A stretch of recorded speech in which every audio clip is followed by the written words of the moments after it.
और आपको बता दें कि पाकिस्तान में आतंकी ठिकानों पर जो एयर स्ट्राइक किया गया है, अब उसको लेकर सरकार, सेना और अफसरों ने ब्रीफिंग की है। प्रेस ब्रीफिंग में ऑपरेशन के बारे में पूरी जानकारी दी गई है।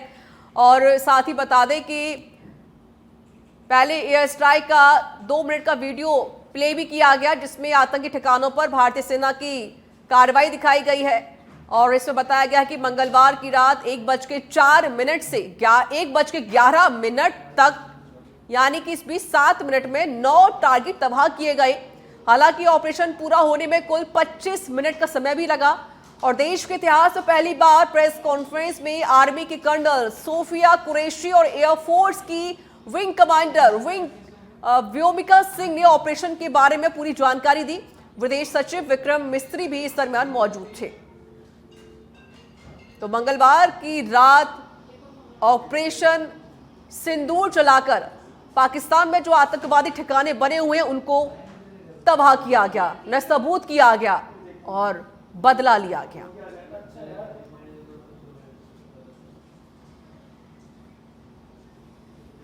मॉड्यूल्स पर हमारी खुफिया निगरानी ने संकेत दिया है कि भारत के विरुद्ध आगे भी हमले हो सकते हैं। अतः इनको रोकना और इनसे निपटना दोनों को बेहद आवश्यक समझा गया। आज सुबह, जैसा कि आपको ज्ञात होगा, भारत ने इस तरह के सीमा पार हमलों का जवाब देने और उन्हें रोकने तथा उनका प्रतिरोध करने के अपने अधिकार का प्रयोग किया है। ये कार्यवाही नपीतुली, नॉन एस्केलेटरी, आनुपातिक और जिम्मेदारीपूर्ण है। पाकिस्तान आधारित आतंकवादी मॉड्यूल्स पर हमारी खुफिया निगरानी ने संकेत दिया है कि भारत के विरुद्ध आगे भी हमले हो सकते हैं। अतः इनको रोकना और इनसे निपटना दोनों को बेहद आवश्यक समझा गया। आज सुबह, जैसा कि आपको ज्ञात होगा, भारत ने इस तरह के सीमा पार हमलों का जवाब देने और उन्हें रोकने तथा उनका प्रतिरोध करने के अपने अधिकार का प्रयोग किया है। ये कार्यवाही नपीतुली, नॉन एस्केलेटरी, आनुपातिक और जिम्मेदारी। मुजफ्फराबाद यह एक जैश ए मोहम्मद का स्टेजिंग एरिया है। यह हथियार, विस्फोटक और जंगल सर्वाइवल ट्रेनिंग का केंद्र भी था। गुलपुर कैंप कोटली, यह एलओसी से 30 किलोमीटर दूर था। लश्कर-ए तोयबा का बेस था जो रजौरी, पुंछ में सक्रिय था। 20 अप्रैल 2023 को पुंछ में और 9 जून 2024 को तीर्थ यात्रियों के बस हमले में यहीं से आतंकी को ट्रेन किया गया था।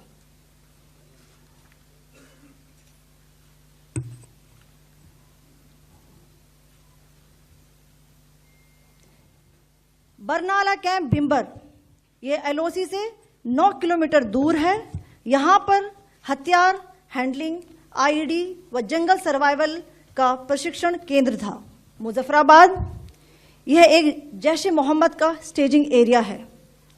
यह हथियार, विस्फोटक और जंगल सर्वाइवल ट्रेनिंग का केंद्र was launched by Indian Armed Forces to deliver justice to the victims of Pahalgam terror attack and their families. 9 terrorist camps were targeted and successfully destroyed. Over the last 3 decades, Pakistan has systematically built terror infrastructure. It is a complex web of recruitment and indoctrination centers, training areas for initial and refresher courses, and launch pads for handlers. These camps are located both in Pakistan as well as Pakistan-occupied Jammu and Kashmir areas. Some of the well-known training camps are located, as you can see on the screen. They are distributed from Savai Nala in the north, counting to approximately 21, ending at Bhagalpur to the south. इन लक्ष्यों का चयन विश्वसनीय intelligence सूचनाओं के आधार पर हुआ ताकि आतंक गतिविधियों की रीढ़ तोड़ी जा सके। और यह खास ध्यान दिया गया कि निर्दोष नागरिकों और सिविलियन इंस्टॉलेशन को नुकसान न पहुंचे। The selection of these targets for Operation Sindoor was based on credible intelligence inputs and role of these facilities in perpetrating the terror activities. The locations were so selected to avoid damage to civilian infrastructures and loss of any civilian lives. Tour was launched by तो हम आपको बता देते हैं कि जिस तरीके से पाकिस्तान में जो आतंकवादी ठिकाने हैं वहां पर अटैक किया है, इंडियन आर्मी ने एयर स्ट्राइक किया, ऑपरेशन सिंदूर के जरिए इंडिया ने बदला लिया है उन आतंकवादियों से। और इसके बाद कई बड़े नेता और जो परिजन हैं उनकी भी प्रतिक्रियाएं सामने आई हैं, वो भी हम आप तक सुनाएंगे उन्होंने क्या कुछ कहा है।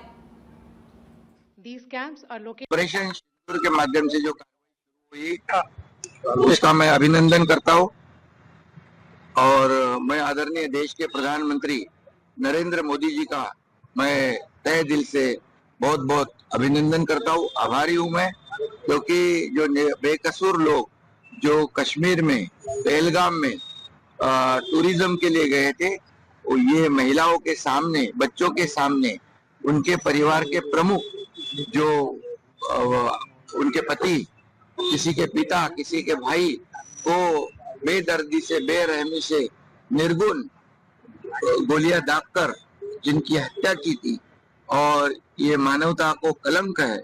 इसीलिए जो आतंकवादी और पाकिस्तान इसको जैसे को तैसा ईंट का जवाब पत्थर से देने की इच्छा और इस पूरे देशवासियों की अपेक्षा की, और निश्चित रूप से देशवासियों को न्याय मिला है। और मैं ये कहूँगा कि सभी देशवासियों का सीना गर्व से फूल गया है, और इसीलिए मैं फिर एक बार आदरणीय देश के प्रधानमंत्री नरेंद्र मोदी जी को बहुत बहुत धन्यवाद देता हूँ, उनका अभिनंदन करता हूँ, और पाकिस्तान को वो छोड़ेंगे नहीं, और इस खून का बदला खून से, ईंट का जवाब पत्थर से, करारा जवाब आदरणीय प्रधानमंत्री दे रहे हैं, और इसलिए पूरे देशवासी है उनके। सवेरे जब उठा तब ये खबर मिली, और लगता नहीं है कि कभी भी कोई सुबह उठते हुए इससे बेहतर कोई खबर मिलेगी। बहुत अच्छी खबर है, और मैं अपनी सेनाओं को, तीनों संस्थाओं को, थल सेना, जल सेना, वायुसेना, तीनों को बहुत बहुत मुबारकबाद देता हूँ। और एक बड़ा अच्छा एक इन्होंने प्रयास, जो एक एक्टिविटी की, डिटेल्स आ जाएंगे। सुना 9 लोकेशंस पर इन्होंने हमला किया है। एक शायद कोई विज्ञप्ति सवेरे आर्मी ने रिलीज की है, वो ऑथेंटिक है नहीं, बट उसमें जो डिटेल, मतलब जो मुझे प्रेस से मिला, बट सुना उसमें कई ऐसी जगह जहां जैश ए मोहम्मद के हेडक्वार्टर हैं, लश्कर ए तोयबा के हेडक्वार्टर हैं, या उनके ट्रेनिंग कैंप्स हैं, या कोई लॉन्चिंग पैड बताते हैं, वहाँ इन्होंने मिसाइल से हमले किए हैं और उनको बिल्कुल कंप्लीटली डिस्ट्रॉय किया है। बहुत अच्छी खबर है, यही करना चाहिए, क्योंकि देखिए हमारा बार बार जो हमने कहा, जब भी हम पर आतंकी हमला होता है, और पहलगांव के बाद भी, कि हम वहाँ बर्बाद करेंगे जहाँ से इसकी एक तरीके से जननी मानी जाती है, जहाँ से वो निकलते हैं, वो ट्रेन होते हैं, वो प्रोत्साहित होते हैं, उनको पैसा मिलता है, और वहाँ जो हमला करना, उसको तोड़ना, ये होता है जिसको टेरर नेटवर्क को तोड़ने की बात कहते हैं। मैं बस इतनी आशा करूंगा कि इसके आगे, ये भी बार बार खबर आती है कि इसमें पाकिस्तानी फौज, पाकिस्तानी सिविलियन, वो लोग भी इन्वॉल्व है। वो एक लंबा प्रयास होता है, वो डिप्लोमेटिक तरीके से और तरीकों से, आर्थिक तरीके से उसको कमज़ोर करना और अपने आप को स्ट्रेंथन करना, वो अलग बात है। लेकिन इस समय बहुत ज़रूरी था कि एक एक्शन हो, अच्छा एक्शन हो, सही एक्शन हो, और मुझे लगता है ये अच्छा एक्शन है, बहुत अच्छा एक्शन है, बहुत सही एक्शन है। देखिए, जब से पहलगांव की घटना हुई थी, बहुत दर्दनाक थी, पूरे देश को हिला के रख दिया उसने, और लोग उम्मीद कर रहे थे कि कुछ एक्शन करेगी सरकार।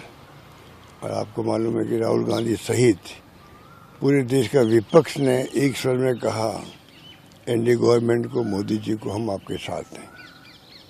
तो सबका इंतजार था कुछ तो होगा, और जो एक्शन हुए, जो अभी तक खबर आ रही है, उसमें जो उनके सैनिक ठिकाने हैं, उस पर कोई अटैक नहीं हुआ है। सिर्फ जो आतंकवादी उनके गढ़ बने हुए थे, उस पर 9 जगह पर जो हमला हुआ या जो अटैक हुआ है, तो इसका मायने है कि सरकार सोच समझ करके स्टेप बाय स्टेप कदम उठा रही है। अब क्या मोड़ लेती स्थिति हैं, ये तो समय बताएगा। आज मालूम पड़ेगा कि ये, क्योंकि खबरें अलग तरह की आती रहती है। अब क्या कदम उठाए जा रहे हैं, वो मैं समझता हूँ कि थोड़ा उसका इंतजार करना चाहिए। परंतु ये बहुत बड़ी बात है कि जब पूरा पक्ष विपक्ष एकजुट है देश का, तो आधी जीत तो उसी में हो जाती है। जब आप पूरा मुल्क एक होता है, एकजुट होता है तो आधी जीत हो जाती है आपकी। और बाद में जो स्टेप उठाए गए हैं कि सैनिक ठिकानों पे हमले नहीं किए गए, सिर्फ आतंकवादी अड्डों पे हमले किए। जिस प्रकार से आतंकियों ने आके हमारे निहत्थे लोगों को मारा, हमारी माताओं बहनों का सिंदूर जो उजाड़ा और जिस प्रकार की घटना को अंजाम दिया, मैं समझता हूं इसको लेकर पूरे देश के अंदर भारी रोष था। उसका हिसाब चुकाने के लिए हमारी सेना ने आतंकियों के 9 ठिकानों पे हमले किए हैं और इसका जवाब दिया है। मैं समझता हूं हमें गर्व है हमारी सेना पर, जो हमेशा इस देश की हिफाजत करने के लिए तत्पर रहते हैं, चाहे सर्दी हो, गर्मी हो, बरसात हो, बर्फबारी हो, कहीं भी रुकने वाले लोग नहीं है। हमें ऐसी सेना पे गर्व है और पाकिस्तानी और आतंकियों का यही इलाज होना चाहिए कि जिस प्रकार से आतंकियों ने आके, देखिए जिस प्रकार से पहलगाम में आतंकवादियों ने 26-27 भारतीयों की हत्या की थी, उसमें एक नेपाली भी था, और तब से पूरे देश में एक स्वर उठ रहा था कि आतंकवाद को समाप्त किया जाना चाहिए। और पहले पुलवामा में भी इसी प्रकार से आतंकवादियों ने हत्याएं की थी। तो ये जो कार्रवाई की गई है, ऑपरेशन सिंदूर जिसको नाम दिया गया है हमारी सेना के द्वारा, उसका हर भारतीय समर्थन करता है और पूरा हर भारतीय जो है वो गौरवान्वित है अपनी सेना के ऊपर कि निश्चित रूप से ये आतंकवाद हमेशा हमेशा के लिए समाप्त होना चाहिए। इस तरह की कार्रवाई का हम सब साथ में हैं। ये जरूर मैं कहना चाहूंगा कि ऐसे मौके के ऊपर हमारे राजस्थान की सरकार के मुखिया को और मंत्रियों को गुजरात में नहीं होकर के और राजस्थान में होना चाहिए। तो मैं समझता हूँ और ज्यादा अच्छा लगता लोगों को।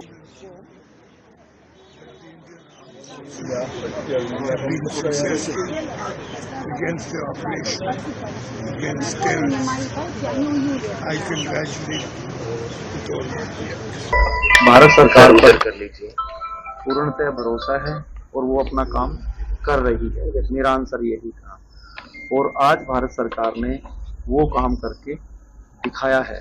हाँ, जिन घरों से जिनके लाल चले गए उनका जीवन तो वापस नहीं आ सकता, परंतु जो बात मैंने उस समय भी कही थी कि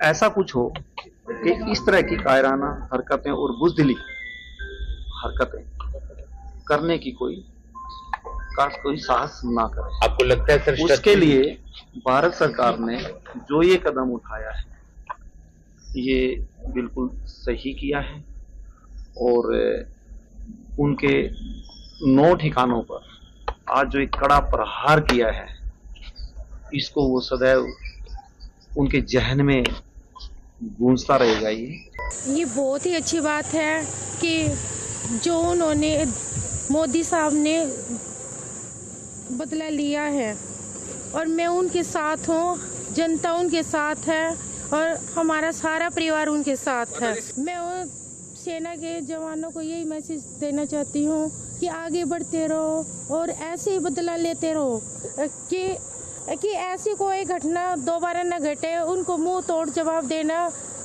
ऐसे ही देना चाहिए। आज मैं रात 2 बजे से लगातार देख रहा हूँ और मैं सलाम करता हूँ अपने देश की सेना को और धन्यवाद अर्पित करता हूँ अपने देश के माननीय प्रधानमंत्री जी को, जिन्होंने देश की 140 करोड़ जनता के मन की बात को समझा, दिल के दर्द को समझा, उसके दर्द को समझा, उसके गुस्सा को समझा और जिस तरह हमारी सशक्त सेनाओं ने अदम्य साहस और शौर्य के साथ पाकिस्तान में पल रहे आतंकवाद का विनाश करने का काम किया है, उसके लिए मैं सलाम करता हूं, मैं धन्यवाद अर्पित करता हूं हमारे देश की सरकार को। धन्यवाद करती हूँ, उनसे बहुत थैंक यू कहती हूँ कि उन्होंने मेरे पति की मौत का बदला लिया है। धन्यवाद कहूंगी। मैं बहुत छोटी हूँ, उन्हें कुछ भी कहने या नहीं कहने वाली, लेकिन हाँ, जिस तरीके से हमारे पूरे परिवार को उन पे विश्वास था, उन्होंने उसी तरीके से जवाब देके हमारे विश्वास को कायम रखा है and I am really thankful. देखिए, हमने एक बच्चा खोया है और एक बच्चा नहीं, हमारे घर का बच्चा था, उसने पूरा परिवार को इस बात का दुख। लेकिन जिन 26 निर्दोष लोगों की हत्या उन आतताई आतंकवादियों ने छुप कर करी थी, छुप कर तो कोई भी किसी के ऊपर वार कर सकता है, लेकिन सीना ठोक कर उनके आतंकी ठिकानों को नष्ट नाबूद करने का काम हमारी जाबाज सैनिकों ने किया है। हमारा केंद्रीय नेतृत्व, माननीय प्रधानमंत्री जी, माननीय गृह मंत्री, माननीय रक्षा मंत्री सारी रात जाकर पूरी रात उन्होंने उसकी मॉनिटरिंग करी है। जिस समय देश के ऊपर कोई हमला हो उस समय देश का नेता, इस देश को रक्षा करने वाला, इस देश का संरक्षण करने वाला मजबूत नेतृत्व कैसे सो सकता था, वो पूरी रात जाकर उन्होंने इस बात को देखा है और मॉनिटरिंग करी है। और हमारे को अपनी सेनाओं के प्रति जितना भी हम आभार व्यक्त करते हैं, जितने भी उनकी शौर्य गाथा गए वो कम है। केवल ये उन 26 निर्दोष बच्चों को जिन्होंने इन्होंने हत्या करी है पिछले दिनों पहलगाम में, उनका बदला तो है ही है, उसके साथ साथ 26/11 का भी बदला है, उसके साथ साथ पुलवामा का भी बदला है, क्योंकि सारे आतंकी जहां जहां विभिन्न समय के ऊपर जहां जहां वो अपने ऑपरेट करते थे, सारे के सारे उसको ध्वस्त करने का काम पाकिस्तान के खिलाफ, उसके लिए मैं उनका आभार व्यक्त करती हूँ, क्योंकि उन्होंने पाकिस्तान को ये दिखा के दिया कि हम भी चुप बैठने वालों में से नहीं हैं। हमारे जो मिडिल क्लास लोग हैं उन पर उन्होंने अटैक किया है। आज अभी तक तो वो 26/11 का था, उस वक्त भी उन्होंने ऐसे ही सामान्य लोगों पर अटैक किया था, तभी भी कोई ये नहीं हुआ था। पर अभी तो मोदी जी ने उनको ये लेसन दिया है कि अभी हम चुप नहीं बैठने वाले। हमें ऑपरेशन सिंदूर के बारे में न्यूज़ चैनल से, मतलब हमारे परिवार वालों के कॉल आए हमें, और तब पता चला कि भारत ने जो पहलगाम में हमला हुआ था उसके ऊपर आज उन्होंने रिएक्शन, मतलब उनको उत्तर दिया है इसके बदले में एयर स्ट्राइक करके। पहले तो मिशन का नाम सुन के हम लोगों को बहुत, मतलब मैं तो बहुत रो रही थी सुन के, क्योंकि मुझे याद है जिस दिन अमित शाह जी आए थे श्रीनगर, जो लोग वीर मरण जिनको प्राप्त हुआ उनको श्रद्धांजलि देने के लिए, उस दिन सब बहनें उनको बोल रही थी कि हम भारत की बहनें हैं, हम आपकी बहनें, और हम लोगों से हमारे पतियों को छीन लिया है। तो मुझे लगता है शायद उसी वजह से ये ऑपरेशन का नाम सिंदूर रखा गया होगा कि जो हमारी सरकार है जो हर स्त्री को बहन बोलता है, तो उनके पतियों को छीना गया था, तो उनका सिंदूर छीना गया था, शायद इसी की वजह से उन्होंने वो नाम रखा होगा। ये नाम पढ़ के तो हम बहुत रो रहे थे सुबह, और मुझे लगता है कि जो मेरे पिताजी का या फिर जितने भी उधर बच्चे थे उन सबके पिताजी और जितनी भी औरतें थे उनके पतियों का जो मतलब जान ली गई, तो उनका जो फौजी लोगों ने एक्शन लिया है वो अच्छा किया है, और वो सिंधु नाम देके भी औरतों को सम्मान दिया है, वैसा है। याद करते वो भूल भी नहीं सकते वो दिन, हम अभी तक वही लेके मैं रोज रोते बैठती हूँ, डर लगा रहता है। अभी मुझे बहुत अच्छा लगा है पाकिस्तान के ऊपर जो हमला करने का मोदी ने सोच लिया है, वो तो हम देख रहे थे कि कब मोदी ये करता है, क्या करता है, युद्ध करता है, उसकी सही किया है और ये होना चाहिए था। हम सभी इस चीज़ की प्रतीक्षा कर रहे थे, क्योंकि भारत सरकार के से हम लोग बहुत उम्मीद लगा के बैठे थे, और ये उन्होंने सही किया है। और जो नाम इन्होंने सिंदूर दिया है, तो ये भी नाम हम एकदम करेक्ट दिया है, क्योंकि इसमें जो भी औरतें थे, मम्मी थी या आशावरी थी या आंटी थे, तो इनके रिस्पेक्ट में या बाकी के जो औरतें थी उनके रिस्पेक्ट में दिया है। और जैसे उन्होंने कहा था कि आप मोदी जी को जाके बताओ हमने औरतों को नहीं मारा है, तो मुझे लगता है ये नाम दे के मोदी जी ने इनको रिस्पेक्ट किया है, और जो ये आतंकवादी संगठन थे उनको एक करेक्ट आंसर किया। बापूजी और मेरा बड़ा भाई जो पहलगाम घूमने के लिए गए थे, वहाँ उन दोनों को आतंकी हमले में उन दोनों की मौत हुई है। उसके राइट 15 दिन बाद अब भारतीय सेना ने रात को 2 बजे जो एयर स्ट्राइक किए पाकिस्तान के जो आतंकी सेंटर है उन पर हमला किया है। तो मैं खुशी करता हूँ कि मुझे गर्व हो रहा है कि भारतीय सेना ने और मोदी साहब ने जो बोली कही थी वो आज सच करके दिखाई और पाकिस्तान पर हमला किया। और हमारी जो बापूजी और मेरा भाई है